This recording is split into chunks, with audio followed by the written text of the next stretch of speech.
हमें तो अपने सीए एग्ज़ाम्स ने लूटा, गैरों में कहाँ दम था।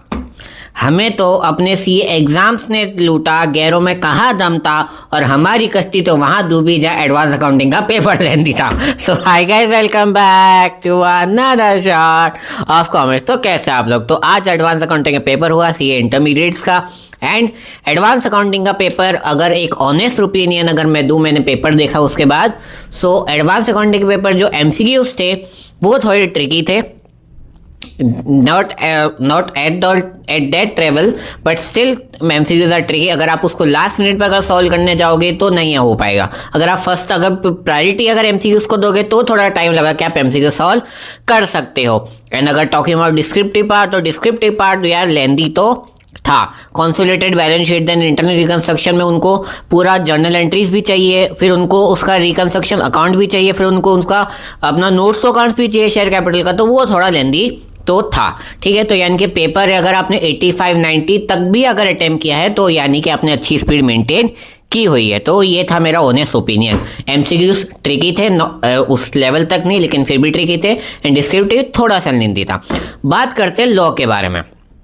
यार लॉ में कौन कौन से चैप्टर्स करने चाहिए यार। तो सबसे पहले मैं आपको वो बता दूं कि जो चैप्टर इजी हैं एंड स्कोरिंग है, आप क्या क्या कर सकते हो।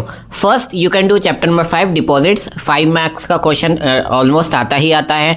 Then you can do charges too, charges में से भी कई बार 73(2) का क्वेश्चन पूछ लेता है। थर्ड 8th चैप्टर डिविडेंड, बहुत ही सिंपल चैप्टर है। ठीक है, उसमें सिर्फ एक ही चीज़ देखनी है, वो 30 डेज वाली, कि अगर 30 डेज में नहीं मिला तो इतने में ट्रांसफर करना है, दैट्स इट। देन आप कर सकते चैप्टर नंबर 9। चैप्टर नंबर 9 तो very important, every attempt at least 10 marks का आपका चैप्टर नंबर 9 आता है, that is accounts and records वाला, करेक्ट, जिसमें बहुत सारे सेक्शन मार्जे, वॉलेंटरी रिवीजन वाला, फिर अगर बीओडी ने अप्रूवल दे दिया 129 130 बहुत सारे सेक्शंस है। तो chapter number 9। Chapter number 11 foreign companies, वो भी इंपॉर्टेंट है। एंड एक और जो इजी चैप्टर्स हैं वो है अपना फेमा एंड एलएलपी, क्योंकि आप एज यू नो कि जो थर्ड मॉड्यूल है उसमें से एटलीस्ट 40 मार्क्स का आता ही आता है। तो अगर आप ये चैप्टर्स कर लेते हो 5, 6, 8, 9, 11 फेमा एंड एलएलपी, तो you can score easily 40 marks. You can easily score 40 marks.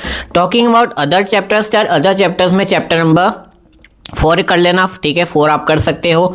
Then 7 में बहुत सारे सेक्शंस है, जैसे कि अपना डिक्लेरेशन हो गया, तो आप कई सारे सेक्शंस कर सकते हो।